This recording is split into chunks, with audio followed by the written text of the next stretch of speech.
Good morning, guys, and welcome to day 17 of my 21-day fast. If you have been following along with me so far, thank you so much for being a part of this journey with me. I just wanted to touch on a couple of different things today. First, I'll update you on overall how I'm feeling and how I'm doing. Doing great. I legitimately, genuinely am feeling clear-headed, and I have sustained energy. The last 2 nights I've not slept well. I've not slept as well as I have been all along. And normally if I'm fasting, typically I don't sleep well in the beginning. But the last couple nights now, mind you, I had some coffee last night. Maybe that was a mistake. So I'll forego the coffee tonight, obviously, and see if I can correct that. But overall, I feel really good. The two still lingering issues that I'm hoping will resolve themselves before the end of this fast are my digestion. I know it's funny to say my digestion because I'm not eating food, but I still have some bloating and gas, which after speaking with Sadea yesterday, probably still have some lingering parasites. We all have parasites. They're gross to talk about and nasty, and I know no one really wants to talk about parasites, but they can get out of whack if you have a compromised immune system, like somebody I know. So I'm just gonna add a couple of antiparasitics to the last few days of my fast and see if that can kind of calm it down. I'll probably be taking some wormwood and black walnut, and if I can get my hands on some mimosa pudica, then that will be a huge benefit to add to that parasite cleansing protocol. Garlic's another really great one. Ginger, all kinds of opportunity there to do some great parasite cleansing. And then the other issue that is still ongoing is my back. I have had issues with my back for a really long time. I think when I did damage to my shoulder in 2017, I did some stuff to the back too, there's no question. So I still have a few areas in my back that are speaking to me with inflammation and pain. So hopefully by the end of this, that'll all settle down a little bit. And the other thing I wanted to talk about is some overall success tips for fasting and coming out of fasting. The most important thing with any new challenge that you take on is preparation, in my opinion. Preparation leading into the fast, preparation for when you're prepared to leave the fast, to break the fast. Sadea, my colon therapist, yesterday said that my hydrocolon therapy was very successful because I had done great preparation, which simply means I had really cleansed my colon and I had not been eating foods that would interfere with the elimination process, etc. Going into fasting, you are asking a lot of your body. And anytime you make any massive drastic changes, that can put a high level of stress on your body. Your cortisol increases, you have all kinds of negative responses. Your diet effect is much more difficult and challenging.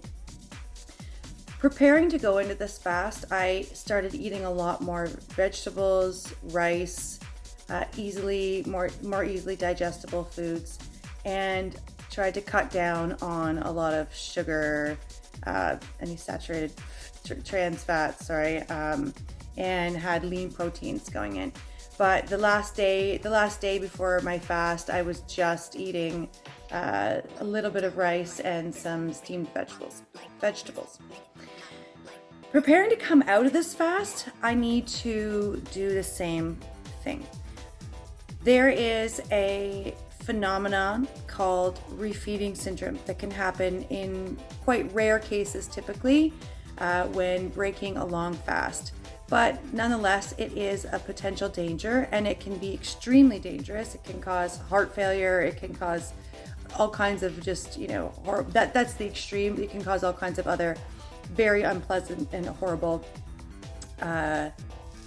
experiences to have. I had one experience when I was not fasting, but I was actually competing in the WAL, and this is when I was competing at 128s, and I was doing weight cuts at the very end to make my weight. And I remember this one time we were in Vegas and we had a 2-day weigh-in. So in other words, we would weigh in on the Thursday and compete on the Friday. So you had 2 days to sort of rehydrate and replenish. So those were the years that Devin and I both decided to compete in weight categories.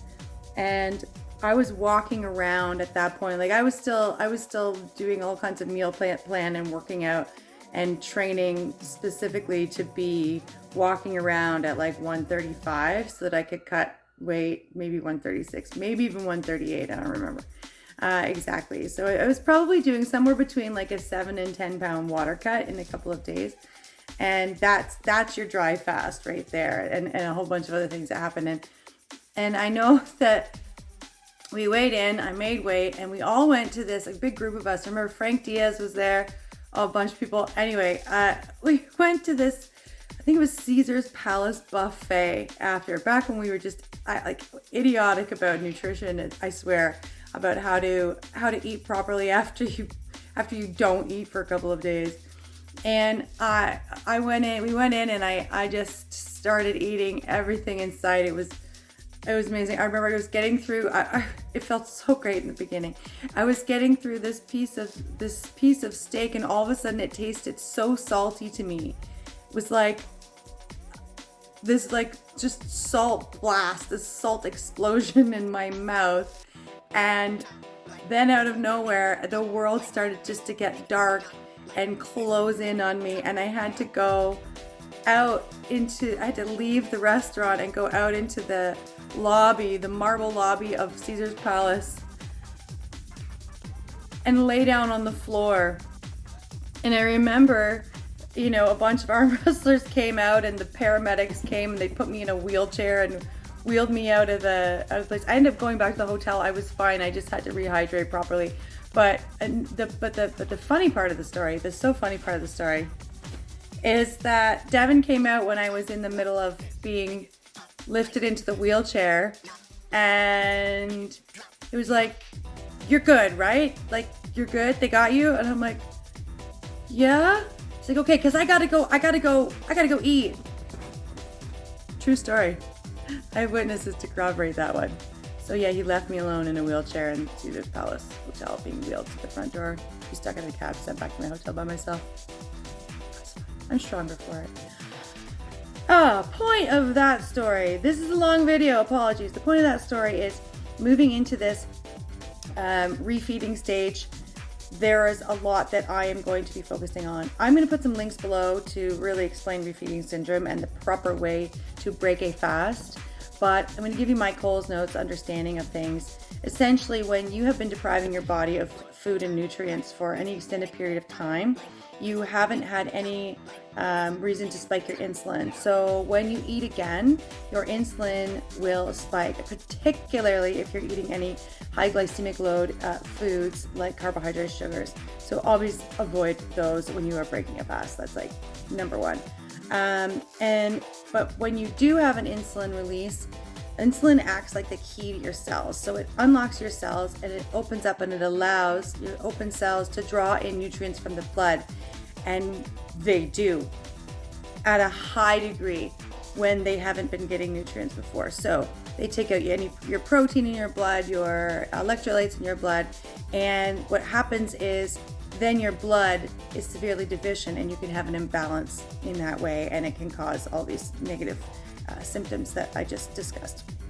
So for me, my plan moving into my refeeding is to really plan out my meals. I'm going to make bone broth because I love bone broth, so maybe I'll make a video about that tomorrow. Make a little bone broth video. And I'll have, probably my first meal will be a cup of bone broth, followed maybe a half an hour later by some avocado with nutritional yeast, because nutritional yeast is high in those B vitamins. And again, thiamine is one of the vitamins in particular, B1 is one of the vitamins in particular that you become deficient in when you're fasting and can lead to problems with refeeding syndrome. So I'll make sure that I put